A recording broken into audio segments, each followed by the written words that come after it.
Ladies and gentlemen, welcome to the Grant's podcast. I am Jim Grant. I founded this publication and continue to edit it. And I want to talk today with my deputy editor, Evan Lorenz. Hey, Evan, how are you doing? I'm doing good, thank you. Excellent. Talk about the name in the banner, that is interest rates.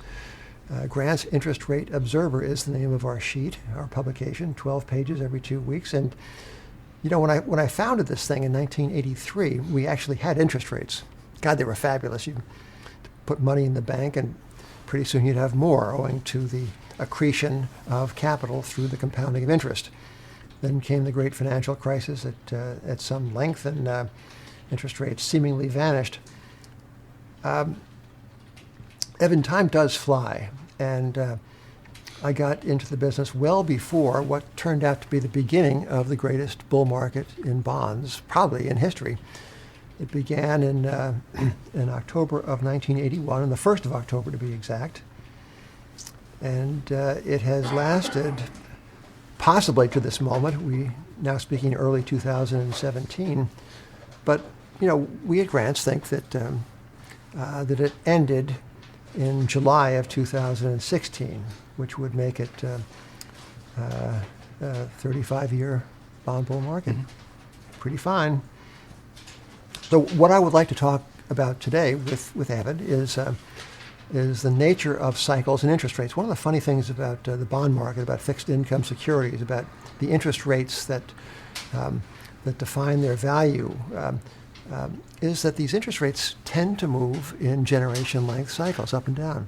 Nothing like this in other departments of finance, as far as I know. I mean, stocks don't move in generation-length cycles, and neither does real estate. But you know, in this country, in America, interest rates peaked around the time of the Civil War. This is the 19th century, about 1865, 66. And they declined more or less persistently until about 1900. And they rose from 1900 to about 1920. And they fell from 1920 to 1946. And they rose from 1946 to 1981. That was also a 35-year cycle. And as I say, perhaps they have described a 35-year arc of decline these rates have from 1946 to 2016. Why this pattern exhibits itself, I don't know. I have asked around. I've thought about it. I can't come up with an answer. But it seems to. One can't dogmatize, but it seems to. Now, some of these cycles are outside of American experience, or much longer. So in Britain, bond yields, government security yields, they call gilt yields in Britain, fell from about the time of Waterloo, about 1815, till about the close of the 19th century, along about 1895 or 96. Remarkable.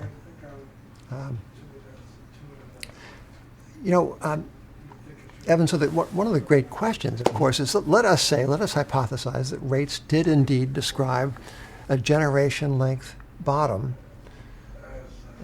did execute this great event, this cyclical climax in the summer of 2016. So one question is, well, how would you read that? What makes you think that? And a second question, I guess rather more pertinent, is so what? Then what? What does history say about the next cycle up? So, in the summer of 2016, we collected some anecdotes taken from headlines that showed a positive compulsion on the part of investors to own fixed income securities. One of the more striking of these headlines, and I'm going to ask Evan to read some of these things. He's got a much better reading voice than I do. One of these headlines showed that the people have come to regard bonds not as income-producing vehicles, but as kind of islands of safety. they thought that something about bonds were intrinsically safe, which is kind of an amusing thing, given that back in 1980 and 81, bonds were dubbed certificates of confiscation, meaning they were intrinsically unsafe, so said people. And they were not intrinsically unsafe then, nor are they intrinsically safe now. But here are a couple of headlines that, I don't know. Evan, would you favor us with a dramatic reading of some of these things? Where there are three of them, starting with something in the junk bond market. You might remember them rather well, Evan, because Valvoline at the top. Valvoline's junk bond deal leaves investors clamoring for more. Hot money fleeing negative yields shelters in outer Mongolia. Yield stampede sends emerging bond flows to fresh record. One of the things remarkable about a long cycle is people tend to take that as how the world always works. Yeah.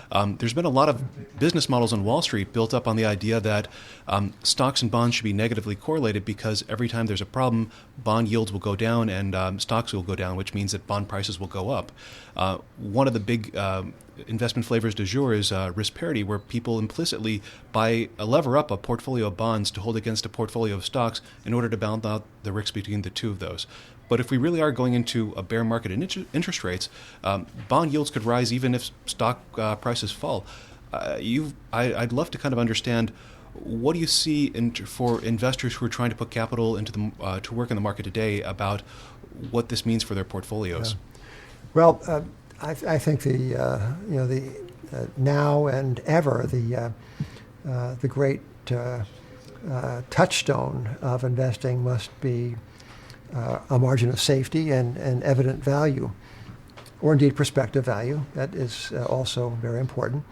But let me at least describe what happened the last time there was a turn in interest rates from falling to rising. And this the year in which rates bottomed was 1946. Now it happens, Evan, I was born in 1946. I know I only look like I'm 30 years old, but I was born in 1946. And I was born in July. Now, the bond market bottomed in April, and I wasn't around for that, but my mother filled me in the few months in which I was not around. And long-dated yields bottomed in April 1946 at about 2.08%. Now, that's not so very different from the yields that were on offer last year. Actually, they were different in that it was a positive 2.08. You could, in 2016, find upwards of $15 trillion worth of sovereign bonds that were priced to yield less than zero, which is something heretofore unseen in 5,000 years of recorded interest rate history, which, by the way, is a sighting that led us at Grants to think that something perhaps was excessive about bonds in the summer of 2016. But in 1946, rates bottomed in the long-dated Treasury at 2.08%. So, a question, how fast did rates go up? Well, they took their sweet time. They took 10 years, did the same securities, 10 years, to get to a yield of 3.08. So that's kind of encouraging, right? It means that there's not necessarily any hurry about it. And then it took, so that was 1956, 100 basis points or 1 full percentage point in 10 years. And so fast forward 10 years to 1966, and the same kind of security, long treasuries, were at about 4.5%. So there was nothing apocalyptic about the move from low rates to higher rates at the start. The first 20 years or so was rather measured. The Fed seemed to be in control of things. Inflation was measured. In fact, for about 12 consecutive months, 1955, 1956, the CPI printed at a negative rate, meaning there was negative inflation, what we call in the trade deflation, and nobody cared because the prices were down. They thought that was good. The shoppers thought that was a good thing. Oddly enough, they thought it was a good thing to go into a store and find things that were cheaper. Now there's an entire ideology built up against such a sighting and prices. But so it was 20 years of very measured upside movement in rates. And then kind of all hell broke loose. 1967, 68, 69 were years in which rates they became 6% and then at 7%. Nobody had ever seen the likes of a 7% Treasury since at least the Civil War, when the Union itself was in peril. I remember so well the salesman talking at the time, you had to own this, 7%, fabulous. And today, of course, we would say, fabulous, 7% from a Treasury security, who could imagine it? But back then, 7% became at length 8%, and then 9%. And all this was in the context of a world monetary system that was popping rivets and coming close to breaking down altogether, which it did in 1971. The Bretton Woods system, by which the world's currencies were fixed as to exchange rate, and they were all tied to the dollar. The dollar was exchangeable into gold at $35 to the ounce, and the other currencies major currencies were tied to the dollar at fixed rates of exchange. So at one remove, they too were exchangeable into gold, in theory. That broke down in 1971. In the breaking down, the world of interest rates was rattled. So the 70s progressed. They were a time of brutal inflation. People today talk blithely about how they want more inflation. Yeah, be careful what you wish for.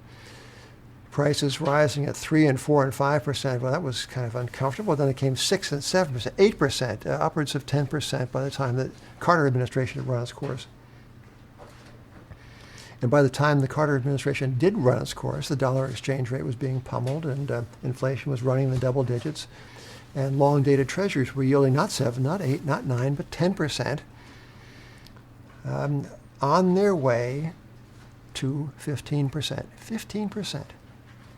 And this was after the hero of the inflation cycle, Paul Volcker, had come into the Federal Reserve in, I think, 1979. And what to me is so striking and in good measure inexplicable is the final blow-off of yields, the final give up of all the bond hopefuls, of all the bulls who wanted to own these securities, paying yields never before seen. 10% certainly never been seen before, at least not in modern times. And the bulls who wanted 10% and got it wanted 11%, a little bit less, because that meant the bond prices, of course, were falling. They wanted 12%, still less, and by the time it got to be 13, 14, and 15%, they wanted out. And that is a little laboratory in human behavior, right? 15% is a much better deal than 10%, but it also brought with it the fact of loss of principal and the prospect of still more loss. Bonds then, as I said, being blackguarded as certificates of confiscation. So that was the state of affairs in 1981, and by that time commodity prices had peaked, and Paul Volcker was plainly in charge. The Air Traffic Controllers Union had buckled under the Reagan administration's tough love, and it seemed as if the problems that had blotted and terrified, really, the 70s had been put in the rearview mirror. That's what it seemed like. And at long last, 1982, the stock market got up ahead of steam. It went up. The world seemed to be mended, and America seemed to be well launched into an era of controlled inflation and falling interest rates. But then something happened. In 1983, 84, yields, instead of conforming to script and continuing to fall, actually went up again. And in the springtime of 1984, 30-year treasuries were priced to yield 13%, 13 and a quarter, 13 and a half, 13 and 7/8, and one day, about in May, one day, I think they touched 14%. 14%. And you could have bought them in a zero coupon form, thereby eliminating reinvestment risk, reinvesting those coupons. That was all done for you by the arithmetic of a zero coupon security. You bought it at, say, 40 cents on the dollar, 35 cents on the dollar, and you redeemed it at 100 cents on the dollar. All you had to do was buy it. One decision stock, bond. It touched 14%, did this particular bond, at a time when the CPI, consumer prices, were printing at 4%, or I think even a little bit less. There was almost 10 percentage points of real inflation-adjusted yield available to people who would only, if they only had thought that the Treasury wasn't going broke, and that the Federal Reserve was not going to reinflate the system. So all of this history is in the service of the observation, my observation over the course of many, many years of observation. It's in the service of the truism that that markets, which supposedly and rightly ought to be looking ahead, sometimes they look back. Mm-hmm.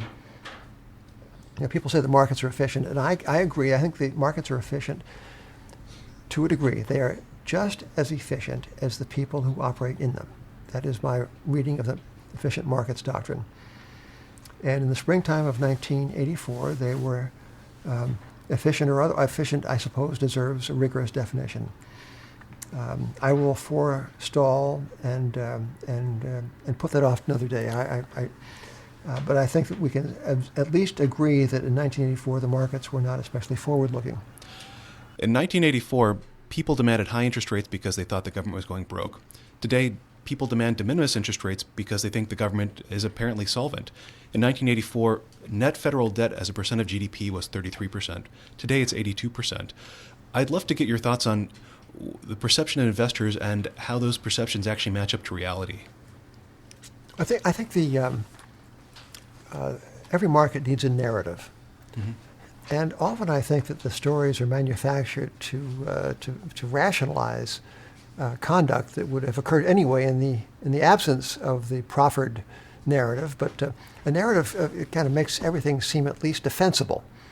So if you're going to forswear the opportunity to buy what amounts to an equity return with no equity risk, you need some pretext, right? You can't just say, I'm not going to do it because I don't feel like it, because I don't feel like getting 14% risk-free for 30 years. You have to say, well, I'm going to forswear it because the government's fiscal situation is adequate. The Reagan administration is spending us into rack and ruin. That was part of the storyline at the lows in bond prices and the highs in rates. So I think that I think that oftentimes the things that you read, the reasons that you read for market action on the web or in the newspapers or even in Grant's Interest Rate Observer are reasons that people produce because they have to meet a deadline, because they need to fill this space with something besides the market went up or the market went down. That's very dull copy. Rare is it that anyone making a career in finance sees something truly new. Most everything has a precedent. Human beings have been dealing with money, profitably or otherwise, for millennia.